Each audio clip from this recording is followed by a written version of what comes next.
BJP ने press conference की है। बीजेपी ने बाबूलाल मरांडी ने सरकार के 4 साल पूरे होने के मौके पर एक आरोप पत्र जारी किया है और कई आरोप लगाए हैं हेमंत सोरेन सरकार पर। और आरोप ये लगाए हैं कि जिस तरह से इन 4 सालों में बेरोजगारी और लूट और भ्रष्टाचार दिखा है उसे आम जनता तक पहुंचाना होगा और इसके लिए बीजेपी कमर कसकर मैदान में उतरेगी। तो आप देख सकते हैं बीजेपी के तमाम आला नेता एक साथ दिखाई दिए हैं और फाइल फोल्डर आप देख सकते हैं। एक आरोप पत्र भी जारी किया गया है इस मौके पर, जहां नरेंद्र मोदी सरकार की उपलब्धियां गिनाई गई हैं और हेमंत सरकार के राज्य में किस तरह से भ्रष्टाचार हुआ है, किस तरह से अनियमितता हुई है, उन तमाम चीजों को दिखाने की कोशिश की गई है। और ज्यादा जानकारी के लिए इस वक्त हमारे साथ हमारे संवाददाता नीरज जुड़े हुए हैं, सीधे चलेंगे उनके पास। नीरज, जिस तरह से ये तमाम आरोप लगाए गए हैं सरकार के ऊपर, क्या लगता है आने वाले दिनों में यह आरोप प्रत्यारोप का दौर और तेज होगा?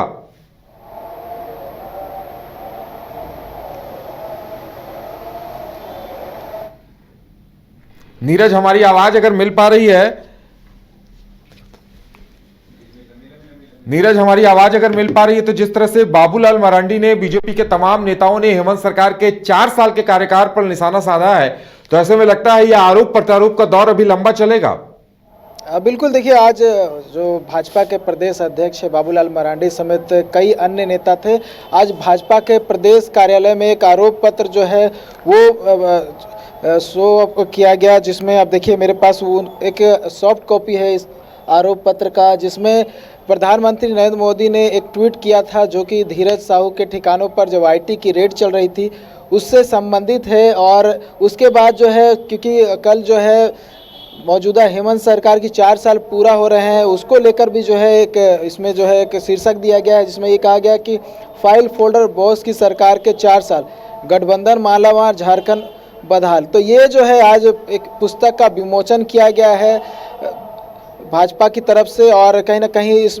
पुस्तक में जो है झारखंड सरकार को घेरने की कोशिश की गई है, मुख्यमंत्री हेमंत सोरेन की सरकार को घेरने की कोशिश की गई है। साथ ही साथ भाजपा की ओर से 13 सालों में क्या कुछ किया गया झारखंड में, इसमें यह भी बताया गया है, क्योंकि भाजपा के 3 मुख्यमंत्री जो है राज्य में रहे, जिसमें बाबूलाल मरांडी, अर्जुन मुंडा और रघुवर दास शामिल है। तो इस किताब में जो है वो तमाम बातों का जिक्र किया गया है। ये भी जिक्र किया गया है कि जो 3 मुख्यमंत्री रहे भाजपा की ओर से, उन्होंने झारखंड में रहते हुए, झारखंड की जब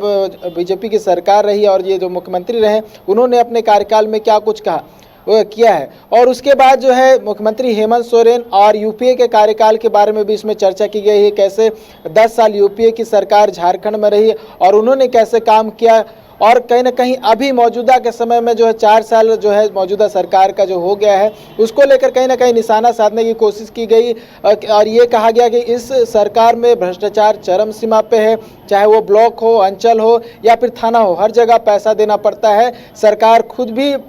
भ्रष्टाचार में डूबी हुई है और सरकार के अफसर भी भ्रष्टाचार में डूबे हुए हैं। तो ये तमाम जो है आरोप लगाए गए हैं और साथ ही साथ ईडी के समन को भी लेकर जो है बाबूलाल मरांडी ने मुख्यमंत्री हेमंत सोरेन पर निशाना साधा है। उन्होंने कहा कि अगर मुख्यमंत्री हेमंत सोरेन इतने भी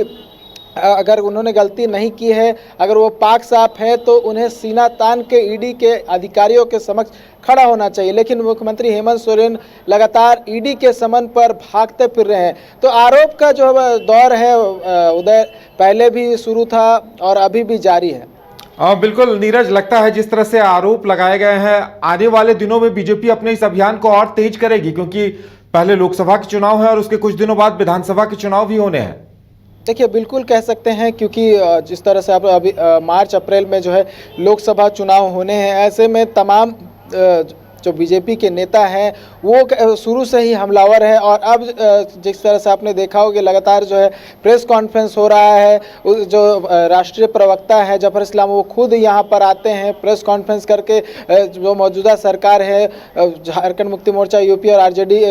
जो सरकार है, उसको कहीं ना कहीं घेरने का प्रयास करते हैं और मुख्यमंत्री हेमंत सोरेन को घेरने का प्रयास करते हैं। और बाबूलाल मरांडी समेत जितने भी नेता हैं वो तमाम जो है नेता जो है लगातार जो है वो सरकार को घेरने का प्रयास करते हैं। चाहे धीरज साहू के आवास के साथ साथ जो अन्य ठिकानों पर जो छापेमारी की गई थी और लगभग 350 करोड़ रुपए के जो कैश बरामद किए गए थे, इसको लेकर भी कहीं ना कहीं पहले भी निशाना साधा जा रहा था। और अब आज जो प्रेस कॉन्फ्रेंस हुआ था उसमें भी इस बात का जिक्र किया गया कि किस तरह से जो मौजूदा सरकार है, मुख्यमंत्री हेमंत सोरेन की सरकार, वो भ्रष्टाचार में लिप्त है। तो पहले भी निशाना साधा जा रहा था और अभी भी निशाना साधा जा रहा है। और जिस तरह से आपने कहा कि क्योंकि लोकसभा और विधानसभा चुनाव जो है नज़दीक है, अप्रैल और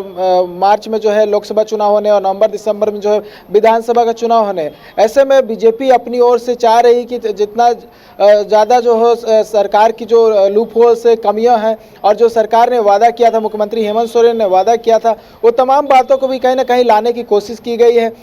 आज के प्रेस कॉन्फ्रेंस में ये भी कहा गया है कि मुख्यमंत्री हेमंत सोरेन ने कहा था कि हर साल युवाओं को 5 लाख नौकरी देंगे, लेकिन अभी तक जो है वो अपने वादों को पूरा नहीं कर पाए हैं। 1 लाख नौकरी भी नहीं दे पाए हैं। साथ ही साथ बेरोजगारी भत्ता देने की बात की गई थी, बेरोजगारी भत्ता भी नहीं दी गई। तो ये तमाम बातें जो है कहीं ना कहीं प्रेस कॉन्फ्रेंस करके जो है सामने लाया जा रहा है। ये कहा जा रहा है कि जिस तरह से सरकार ने वादा किया था, सरकार उस वादे पे कहीं ना कहीं खरा नहीं उतर रही है। तो ये कह सकते हैं उदय, लगातार जो है पहले भी उतरा था और आने वाले समय में कह सकते हैं कि और जो है बीजेपी हमलावर होगी। और बीजेपी के साथ साथ जो बीजेपी के जो गठबंधन दल है आजसू, वो भी कहीं ना कहीं जो है कांग्रेस, आरजेडी हो या फिर झारखंड मुक्ति मोर्चा हो, इन तीनों दलों को लेकर जो है लगातार जो है हमलावर होते हुए आपको लगातार दिखाई देंगे। चलिए नीरज, हमारे साथ जुड़ने के लिए और तमाम जानकारी देने के लिए आपका बहुत बहुत धन्यवाद। तो देखने वाली बात ये होगी कि ये जो आरोप प्रत्यारोप का दौर है ये कहां तक तेज होता है और इसमें जनता को कन्विंस करने में किसे सफलता मिलती है, ये भी देखने वाली बात होगी।